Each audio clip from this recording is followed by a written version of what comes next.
दोस्तों, आज मैं आपको सुनाने वाला हूँ श्री राम के पूर्वज महादानी राजा रघु की कहानी। दान महा सत्कर्म है, याचक मिले सुयोग। दानी का यश अमर है, धन का सदुपयोग। विजयदशमी अर्थात दशहरे पर एक परंपरा कई स्थानों पर है। रावण का पुतला दहन करने के बाद परस्पर सोना पत्ती, समी के वृक्ष के पत्ते सोना मानकर दी जाती है। क्या आप यह जानते हैं कि यह सोना बांटने की कौन सी परंपरा है? यह सोना जिसके प्रतीक रूप सोना पत्ती बांटी जाती है, वह लंका से जीतकर या लूटकर नहीं लाया गया था। भगवान राम ने जब लंका विजय की तो वे सोने की लंका से रत्ती भर भी सोना नहीं लाए थे। फिर यह परंपरा क्या है? भगवान श्री राम के पूर्वजों में ही अयोध्या के एक और महान राजा हुए, महाराज रघु। इन्हीं के नाम पर राम का वंश रघुवंश कहलाया और श्री राम का एक नाम हुआ राघव। महाराज रघु की वीरता की अनेक कथाएं हैं। एक कथा ऐसी है कि एक बार समस्त दिशाओं में अपनी विजय पताका फहराकर दिग्विजय करने के बाद महाराज रघु ने एक विश्वजीत नामक महान यज्ञ किया और अपनी संपूर्ण संपत्ति प्रजा के उन लोगों में बांट दी जिन्हें उनकी आवश्यकता थी। उनके पास प्रतिदिन भोजन हेतु भी मात्र मिट्टी के पाती बचे। उसी समय महर्षि वरतंतु के गुरुकुल में एक अनूठी घटना घटी।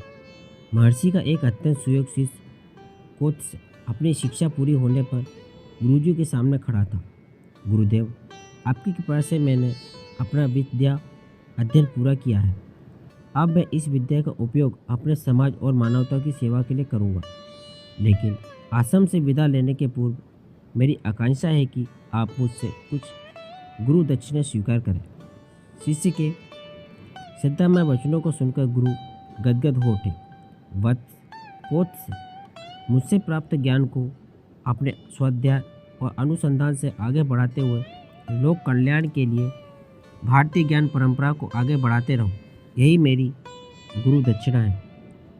वे जानते थे यह ब्रह्मचारी शिष्य किसी भी आर्थिक दृष्टि से असमर्थ है। कोत्स ने बार बार आग्रह किया तो उसकी हाथ देखकर गुरु क्रोधित हो उठे और कहा, ठीक है, मैंने तुम्हें 14 विद्याएं सिखाई है, अतः 14 करोड़ स्वर्ण मुद्राएं मेरी दक्षिणा के रूप में प्रस्तुत करो। जो आज्ञा गुरुदेव, कहकर कोत्स चल पड़ा। अपनी प्रजा की प्रत्येक आवश्यकता को पूरा करने वाले अयोध्या नरेश महाराज रघु के पास, लेकिन रघु तो स्वयं अब मिट्टी के पात्रों में भोजन करते थे। अब उनके पास धन कहाँ था? लेकिन अयोध्या नरेश के द्वार से कोई याचक कभी निराश नहीं जा सकता। कोत्स को रात्रि विश्राम करने का कहकर महाराज ने देवताओं के धनाध्यक्ष कुबेर पर चढ़ाई करने की घोषणा कर दी। कुबेर महाराज रघु की वीरता से परिचित थे, अतः उनसे युद्ध करने की अपेक्षा उसने इस चढ़ाई का उद्देश्य पता किया और रातों रात अयोध्या के राजकोष को स्वर्ण मुद्राओं की वर्षा करके भर दिया। अब आक्रमण का कोई कारण न बचा था। महाराज रघु ने कोत्स को बुलाकर यह सारी स्वर्ण मुद्राएं ले जाने को कहा और कोई होता तो सारा धन ले जाकर गुरुजी की दक्षिणा 14 करोड़ स्वर्ण मुद्राएं देता और बाकी धन अपने पास रख लेता। लेकिन कोत्स 14 करोड़ मुद्राओं से एक मुद्रा भी अधिक लेना नहीं चाहता था और रघु यह धन कोत्स के लिए आया है इसलिए रखना नहीं चाहते थे। अंततः महाराज रघु ने बची हुई स्वर्ण मुद्राएं एक समी के वृक्ष के नीचे बैठकर अपनी प्रजा को बांट दी। वह अश्विन शुक्ल दशमी अर्थात विजयदशमी का दिन था।